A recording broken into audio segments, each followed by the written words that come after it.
Bonjour et bienvenue sur jaicompris.com. Alors l'objectif de cette vidéo, c'est d'apprendre à faire un diagramme circulaire. Alors on va partir d'un exemple. On a demandé à des élèves de 6e combien de fois ils sont allés au cinéma.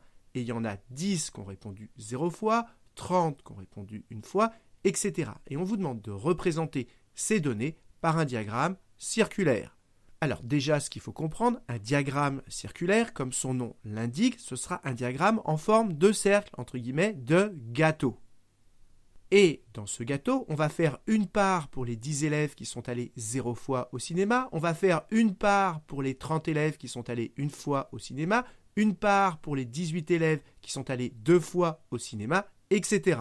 Et ce qu'il faut, c'est que plus il y a d'élèves, plus la part doit être grande. Autrement dit, la taille des parts doit être proportionnelle au nombre d'élèves. Et donc, ça veut dire que quand on a une part, l'angle qu'on a ici, plus il y a d'élèves, plus l'angle ici doit être grand. Autrement dit, l'angle ici doit être proportionnel au nombre d'élèves. Alors, comment on va faire ? Déjà, on va calculer combien il y a d'élèves au total. Donc ici, on va rajouter une colonne totale et on va faire la somme de 10 plus 30 plus 18 plus 14. Et si vous prenez votre calculatrice, vous verrez, ça fait pile 72. Donc, ça veut dire qu'au total, il y a 72 élèves et que ces 72 élèves doivent correspondre à la totalité du gâteau. Mais le gâteau complet, ça correspond à un tour complet, c'est-à-dire en angle à 360 degrés. Donc maintenant, on rajoute une ligne à notre tableau qui correspond aux angles de chacune de nos parts. Et ces angles, il va falloir les calculer. Et nous, ce qu'on sait, c'est qu'à chaque fois, ici, les angles sont proportionnels au nombre d'élèves. Donc ici, on a affaire à un tableau de proportionnalité. Et vous devez savoir que dans un tableau de proportionnalité, pour passer d'une ligne à l'autre, on multiplie toujours par le même nombre. Et donc, pour savoir par combien on va multiplier pour passer de la première à la deuxième ligne, il suffit de savoir par combien il faut multiplier 72 pour avoir 360. Et ça, c'est très simple, il suffit de calculer 360 divisé par 72. Et si vous prenez votre calculatrice, 360 divisé par 72, ça fait 5. Donc, pour passer de la première à la deuxième ligne, on multiplie par 5. Donc maintenant, pour avoir les angles ici, c'est très simple. On prend 10, on le multiplie par 5, ça nous fait 50. 30 que multiplie 5, ça nous fait 150, etc. Et si vous continuez les calculs, voilà ce que vous allez trouver. Et vous pouvez vérifier que si vous faites la somme de tous ces angles, eh bien vous allez bien tomber sur 360 degrés. Donc voilà, on a terminé notre tableau et maintenant on a tous les éléments pour pouvoir construire notre diagramme circulaire. Donc, allons-y, je commence par tracer mon cercle, c'est-à-dire mon gâteau, voilà, avec un compas. Et maintenant, je vais tracer mes 4 parts. Donc, je commence par tracer un rayon, voilà. Donc, allons-y, je trace un rayon. Et maintenant, je vais pouvoir tracer ma première part qui fait un angle de 50 degrés. Donc, je prends mon rapporteur, je le centre au centre de mon cercle. Et là, maintenant, je vais faire un angle de 50 degrés.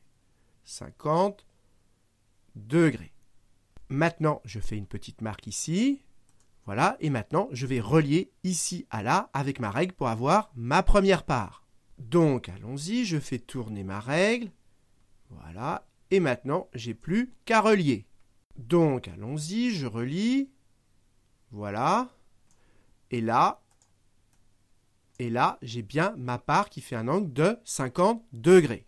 Maintenant, je recommence, je reprends mon rapporteur, je le centre au centre de mon cercle, je fais tourner le rapporteur de façon à ce que le 0 ici soit aligné sur mon rayon. Et maintenant, je vais construire un angle de 150 degrés. Donc ici, je suis à 50, 100, 150 degrés.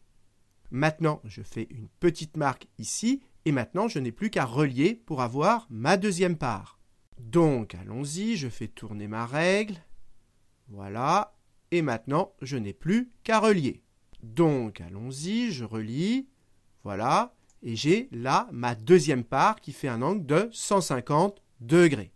Et on continue, la troisième part fait un angle de 90 degrés. Je reprends mon rapporteur que je centre au centre de mon cercle. Attention, je le fais tourner pour que le 0 soit bien aligné sur mon rayon. Et maintenant, je vais construire un angle de 90 degrés. 90 degrés, le voilà. Maintenant, je fais une petite marque ici. Et maintenant, je n'ai plus qu'à relier pour avoir ma troisième part. Donc, allons-y, je fais tourner ma règle. Voilà. Et maintenant, je vais relier. Donc, allons-y, je relie. Donc voilà, j'ai ma troisième part et du coup, j'ai également ma quatrième part. Et si on ne s'est pas trompé, cette quatrième part, elle fait un angle de 70 degrés. On va vérifier qu'on ne s'est pas trompé. Je reprends mon rapporteur, je le centre au centre de mon cercle, je le fais tourner. Et regardez ici combien mesure cette quatrième part. Eh bien, elle fait exactement 70 degrés. On ne s'est pas trompé. Et maintenant, j'ai plus qu'à indiquer que cette part correspond à ceux qu'on fait 0 sortie, cette part à ceux qu'on fait une sortie, etc. Donc voilà, on a terminé notre diagramme circulaire. J'espère que vous avez bien compris comment faire. Et comme d'habitude, si vous avez apprécié cette vidéo, n'hésitez pas à la partager et à la liker.